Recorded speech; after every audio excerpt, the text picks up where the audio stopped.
Good morning all of you. In this video lecture we will also see more question on line integral.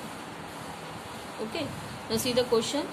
A vector field is given by f vector is equal to 2y plus 3i plus xzj और यहाँ पे yz minus x time k.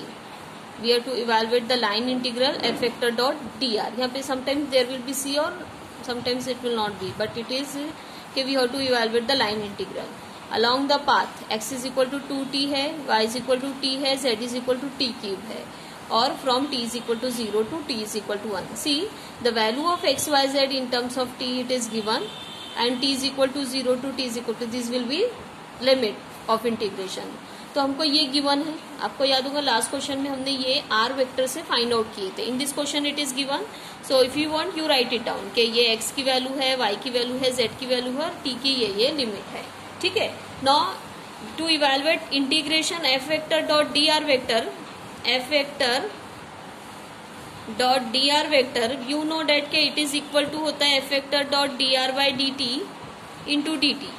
तो हमको ये find out करना है और ये पूरा टी की टर्म्स में होना चाहिए.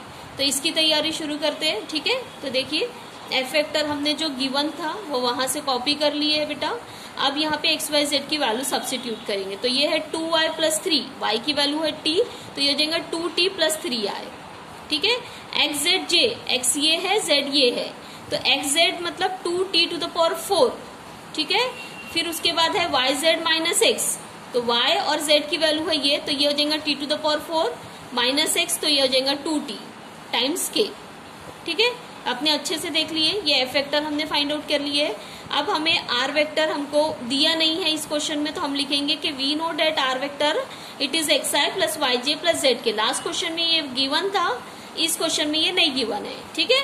हाँ, तो एक्स वाई जेड की value again will substitute the value of X Y Z. तो देख सकते हैं आप x की वैल्यू, y की वैल्यू t, z की वैल्यू t क्यूब, ये हमने सब्स्टिट्यूट कर दिए है. Now will find dr by dt. तो dr by dt is equal to t का डिफरेंशिएशन 1 तो 2i, t का 1 तो j, t क्यूब का 3t स्क्वायर k. ठीक है. ये भी हमारी प्रिपरेशन हो गई, ये भी हो गई. अब ये दोनों का डॉट प्रोडक्ट लेंगे. तो चलिए देखते हैं हम लोग डॉट प्रोडक्ट कैसे लेंगे. ठीक है. देखिए एफ वेक्टर डॉट dr, ये पूरा एक स्क्वायर ब्रैकेट में एफ वेक्टर की वैल्यू सब्स्टिट्यूट कर दी है ऊपर से और दूसरी ब्रैकेट में हमने dr बाई dt की वैल्यू सब्स्टिट्यूट कर दी. आप अच्छे से चेक कर लीजिए, ये एफ वेक्टर की वैल्यू है और ये dr बाई dt की.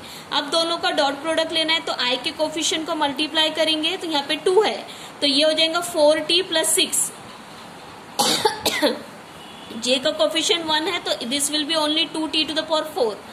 k का कोफिशिएंट यहाँ 3t स्क्वायर है, तो 3t स्क्वायर को इससे मल्टीप्लाई करेंगे तो 3t टू द पावर 6 हो जाएगा और 3t स्क्वायर को इससे मल्टीप्लाई करेंगे तो 6t क्यूब होगा, लेकिन माइनस साइन आएगा. ठीक है. तो ये हो गया हमारा F vector dot D R vector by D T की वैल्यू. अब इसको कुछ ascending descending power of T arrange कर सकते हैं. तो मैंने t टू द पावर 6 पहले लिखा है, फिर t टू द पावर 4, फिर t क्यूब, फिर t और फिर कॉन्स्टेंट का. ठीक है. तो ये हमारी प्रिपरेशन हो गई. अब आप ऊपर एक बार देख लीजिए, the only requirement is limit for t, t की वैल्यू है 0 to 1. ठीक है. तो यहाँ पे देखिए आप इंटीग्रेशन हो गया. ये integration this can be return as integration 0 to 1. इसको dr by dt into dt लिख देंगे. dr बाई dt की वैल्यू यहाँ से सब्स्टिट्यूट कर देंगे, dt आ जाएगा. बहुत ही सिंपल है टॉपिक. ठीक है. अब इंटीग्रेट कर दो. This you know how to integrate t to the power 6 का t to the power 7 by 7, t to the power 5 by 5, t to the power 4 by 4, t square by 2 और यहाँ पे सिंप्लीट्यूड t बिटवीन 0 to 1. अब t की जगह 1 रखेंगे तो सब जैसे का वैसा और माइनस 0. ये आ जाएगा 3 बाई 7, ये आ जाएगा 2 बाई 5, ये आ जाएगा 6 बाई 4, ये आ जाएगा 4 बाई 2, ये आ जाएगा 6. आप इसको कैलसी में डालिए, आपको आंसर दे देगा and the answer will be 513 by 70. So like that we can find line integral. ठीक है. चलिए आगे क्वेश्चन देखते हैं हम लोग. The question is find the total work done in moving a particle in a field of force given by. आपको याद होगा मैंने कहा था if F vector represent the force acting on a particle along the curve C, then we can find the work done and work done will be equal to integration f dot dr. जो line integral होता है वही होता है work done. तो यहाँ हमें work done find out करना है और ये हमारा फोर्स है. आप देख सकते हैं ठीक है, अलोंग द कर्व, कर्व कौन सा है, ये कर्व है, ठीक है, इस कर्व पे आपको वर्क डन फाइंड आउट करना है। नाम सिर्फ वर्क डन है, अदरवाइज देखा जाए तो आपको इंटीग्रेशन f.dr ही फाइंड आउट करना है, ठीक है। तो कैलकुलेशन विल रिमेन सेम। यहाँ पे हमको एक्स वाई जेड टी के टर्म्स में डायरेक्टली गिवन है, t is equal to 1 to t भी गिवन है, तो हम वही कॉपी करेंगे। If it is not given तो हम कुछ और डेटा से उसको फाइंड आउट करने की कोशिश करेंगे, ठीक है। जैसे लास्ट क्वेश्चन की बस वैसे ही रहेगा। तो ये हमारा पैरामेट्रिक इक्वेशन आ गई। आप F vector dot D R vector find out करना है। तो ये हमारा एफ वेक्टर है, इसको टी के टर्म्स में कन्वर्ट करेंगे एक्स वाई जेड की वैल्यू रखकर। तो देखिए एक्स और वाई की वैल्यू, ये एक्स की वैल्यू है, ये वाई की वैल्यू है, दोनों को सब्स्टिट्यूट कर दिए हमने। देखो एक्स और वाई को 3 टाइम्स एक्स इंटू वाई आए, -5 टाइम्स ये जेड की वैल्यू है जे, और 10 ये एक्स की वैल्यू है के, ठीक है। अगर से आप चाहो तो इसको मल्टीप्लाई जो भी करना है आप कर सकते हो, otherwise you can keep it as it is. मैंने सिर्फ इसको 6 लिखा है, आप अपना ओन कैलकुलेशन कर सकते हैं, बिल्कुल इसको 6 लिखे, बाकी जैसे का वैसा, ठीक है। उसके बाद आर वेक्टर की वैल्यू होती है x i plus Y J plus Z के, एक्स वाई और जेड की वैल्यू सेम यहाँ से सब्स्टिट्यूट करेंगे, और आफ्टर दैट विल डिफरेंशिएट। तो D R by D T, 1 का 0, इसका 2t, इसका होगा 2t, that will become 4t, इसका होगा 3t स्क्वायर, के आई जे के एज इट इज, ठीक है। तो ये हो गई हमारी R D R by D T. अब आप देख सकते हैं एफ डॉट डी आर की तैयारी है, ये पूरा एफ वेक्टर यहाँ से सब्स्टिट्यूट किया गया है स्क्वायर ब्रैकेट में, डॉट ये D R by D T को। अब ये दोनों का डॉट प्रोडक्ट ले लीजिए, यहाँ पे आई का कोफिशिएंट है 2t को इसको मल्टीप्लाई करिए, तो ये हो रहा है 12, 2 इंटू 6 12 टी क्यूब हो रहा है। ये देख सकते हैं, ये ब्रैकेट लिखी हूं मैंने, आप डायरेक्टली भी चाहे तो कर दीजिए और आराम से भी कर सकते हैं। 4t है, इसको मल्टीप्लाई करेंगे तो 20 t टू द पावर 4 होगा बेटा। यहाँ पे 3t स्क्वायर है, आप देख सकते हैं 3 को इससे मल्टीप्लाई करेंगे तो 30t स्क्वायर रहेगा, इसको एज इट इज लिखा गया है। आई जे और के कोफिशिएंट को मल्टीप्लाई करें। अब हम इसको सेपरेटली करेंगे, 12t to the power 5, 12t cube 1 से मल्टीप्लाई, ये एज इट इज, ये होगा 30t टू द पावर 4 और प्लस 30t स्क्वायर। आप चाहे तो ये स्टेप डायरेक्टली भी डॉट प्रोडक्ट में कर सकते हैं। इसको t के असेंडिंग डिसेंडिंग जैसा चाहे वैसा अरेंज कर दीजिए। पहले t टू द पावर 5 लिखा हमने, ये दोनों को होता है बेटा 10, देखिए t टू द पावर 4 10 होगा, उसके बाद 12t क्यूब और उसके बाद 30t स्क्वायर। तो इसकी भी तैयारी हो गई। Now we can find the work done, and the work done is nothing but the line integral, and this line integral may be written as in terms of parameter t, that is dr by dt into dt। चलिए t की value ऊपर ही हमने बताए थे, t varies from 1 to 2, तो ये आपको चाहिए तो देख लीजिए, t की लिमिट है 1 to 2, it is given in the question. तो ये लिख दी हमने 1 to 2, F dot D R यहाँ से पुट कर दिए और इट इज dt, ये dt आ गया एज इट इज। अब इंटीग्रेट कर लीजिए, will get the answer t to the power 5 का t to the power 6 by 6, 12 as it is, 10 t to the power 5 by 5, 12 t to the power 4 by 4, 30 t cube by 3, between 1 to 2, ठीक है। यहाँ पे हमको 1 और 2 दोनों substitute करना पड़ेगा। तो पहले 2 रख देते हैं, तो 12, ये दोनों को कैंसिल करके 2 लिख दिया गया, 2 टू द पावर 6, ये दोनों को 2 लिख दिया गया है, ये है 2 टू द पावर 5, ये दोनों को 3 लिख दिया गया है और ये है 2 टू द पावर 4, ठीक है। ये दोनों को 10 लिखा गया है और it is 2 to the power 3। Same is here, 1 substitute कर देंगे, ये दोनों को 2 लिख देंगे, ये दोनों को भी 2, ये दोनों को 3 और ये दोनों को 10, और बाकी 1 1 1 सब्स्टिट्यूट कर दीजिए। अब कैल्सी में सब कुछ फीड करिए, कैल्सी आपको आंसर दे देगा। So this is your work done. I think so you also got this question, ठीक है। चलिए अब अगला क्वेश्चन देखते हैं हम। Okay, see the question. In this question you have to find the circulation, ठीक है। अब आपको फिर से बता दें, circulation is also a line integral, ठीक है। Find the circulation of F round the curve C where F vector is given to you like this, and C is the circle, X square plus Y square is equal to 1 and Z is equal to 0, ठीक है। Question में थोड़ा सा आपको घुमा फिरा के पूछा गया है। आप देखिए, आपको सर्कुलेशन फाइंड आउट करना है, मीन्स यही फाइंड आउट करना है, ठीक है, this you have to find. लेकिन उसके लिए सबसे पहले आपको हमने कहा था पैरामेट्रिक इक्वेशन चाहिए।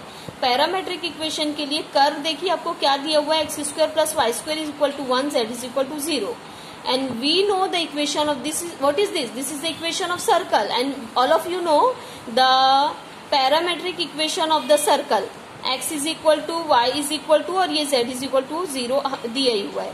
तो आप सब लिखते हैं, ये रेडियस 1 है तो आप लिखते हैं x is equal to cos theta, y is equal to sine theta और z 0 है, sorry 0, theta varies from 0 to 2 pi. ठीक है, तो आप चाहे आपको अगर से थीटा अच्छा नहीं लगता, हमेशा हम अभी पिछला क्वेश्चन था तो x is equal to t, y is equal to t square, z is equal to t cube, ऐसा दिया रहता था। तो अब तो टी पैरामीटर रहता था, यहाँ आपको थीटा है, क्योंकि हम सर्कल की इक्वेशन थीटा में लिखने में ज्यादा कंफर्टेबल रहते हैं। अगर से आपको इससे प्रॉब्लम है तो you can write x is equal to sine t, sorry cos t, y is equal to sine t, z is equal to 0 तो ऑलरेडी है, और थीटा 0 टी 0 to 2 पाई। आपको थीटा अच्छा नहीं लगता है तो आप in place of theta you may also right T. ठीक है, तो ये सर्कल की पैरामेट्रिक इक्वेशन है, जो कि हमने वेरिएबल जो लिए है वो थीटा लिए। आपको थीटा अच्छा नहीं लगता है तो आप टी ले सकते हो। ठीक है, अब जब हमने थीटा लिए, क्योंकि हमने यही आपको प्रोवाइड किए नोट्स, इसलिए ऐसा ही बताएंगे। अब थीटा अपने लिए तो ये भी एक चीज बता देते हैं कि ये इंटीग्रेशन को, कोई भी इंटीग्रेशन हो, लाइन इंटीग्रेशन हो, वर्क डन हो, सर्कुलेशन हो, जो भी हो, सब लाइन इंटीग्रेशन रहता है। ये इवेलुएट करना मतलब हम लोग ये लिखते हैं, लेकिन now it is not T, it is theta, तो हम लोग इस इंटीग्रेशन को dr by D theta into D theta लिखेंगे। आपको ये चीज मैं पहले ही बता दे रही हूँ। तो देखिए, सर्कल की हम लिखेंगे कि x is equal to given भी लिख सकते हैं और पैरामेट्रिक इक्वेशन ऑफ सर्कल भी लिख सकते हैं। ठीक है, x is equal to cos theta, y is equal to sine theta, z is equal to 0, theta varies from 0 to 2 pi. ठीक है, द कैलकुलेशन आर सेम। अब हम इसको f को लिखेंगे f वेक्टर है y i plus Z J plus x के है, तो y, z और x की जगह ये वैल्यू सब्स्टिट्यूट करेंगे, तो y है साइन थीटा, हमने डायरेक्टली रख दी है थोड़ा सा। चलिए, y की जगह हमने रख दी है साइन थीटा, z की जगह देखिए 0 रख दिए है, और x की जगह कॉस थीटा के रख दिए। ठीक है, अब हम r वेक्टर के बारे में लिखेंगे। r vector xi plus Y जे प्लस जेड के रहता है, यहाँ पे भी x, y और z की वैल्यू सब्स्टिट्यूट कर दी गई है। ठीक है, अब हम dr बाई डी टी नहीं फाइंड आउट करेंगे, dr बाई डी थीटा। तो कॉस का माइनस साइन थीटा होता है, साइन थीटा का कॉस थीटा होता है, 0 का 0 ही रहेगा। ठीक है, चलिए अब हम आगे बढ़ते हैं। तो एफ वेक्टर के साथ डॉट प्रोडक्ट लेंगे, तो आप देख सकते हैं ये एफ वेक्टर की वैल्यू सब्स्टिट्यूट की गई है, यहाँ पे ऐसे डॉट प्रोडक्ट का साइन रहेगा, और ये पूरी ये dr बाई डी थीटा की वैल्यू है, ये देख लीजिए आप। अब दोनों के i का कोफिशिएंट मल्टीप्लाई करते हैं, ये एक्चुअली माइनस साइन है बेटा, ये माइनस साइन है, तो माइनस साइन स्क्वायर थीटा आएगा, ये दोनों 0 बन जाएंगे और ये दोनों भी 0 बन जाएंगे। देखिए, चलिए अभी हम लोग को ये फाइंड आउट करना है। हम यहाँ पे ये ऐसा लिखने की बजाय लिखेंगे सर्क्यूलेशन। ठीक है, हमने नोट्स में नहीं लिखे हैं तो आप लोग यहाँ पे लिख लेना, circulation is equal to this, we know that करके लिखेंगे, तो 0 to 2 पाई है, और ये हो जाएगा F dot D are by D theta into D theta. ठीक है, इसकी value only it is, sorry ये 0 0 आएगा बेटा, के वे नहीं आएगा, minus sine square theta D theta आएगा। ठीक है, अब साइन स्क्वायर थीटा का हम इंटीग्रेशन नहीं कर सकते, तो साइन स्क्वायर थीटा को लिखेंगे 1 माइनस कॉस 2 थीटा बाई 2। ठीक है, तो देखिए आगे के इसमें हमने लिखे हैं,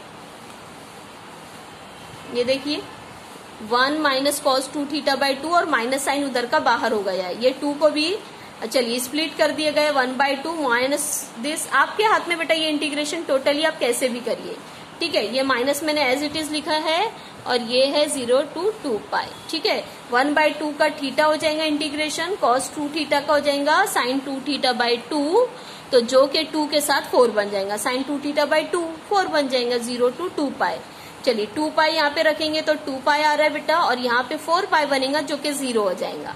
तो अपर लिमिट के लिए ये टर्म 0 हो गई, सिर्फ यहाँ पे 2 पाई आए। लोअर लिमिट के लिए दोनों टर्म 0, तो हमने सिंगल 0 से काम चला लिए।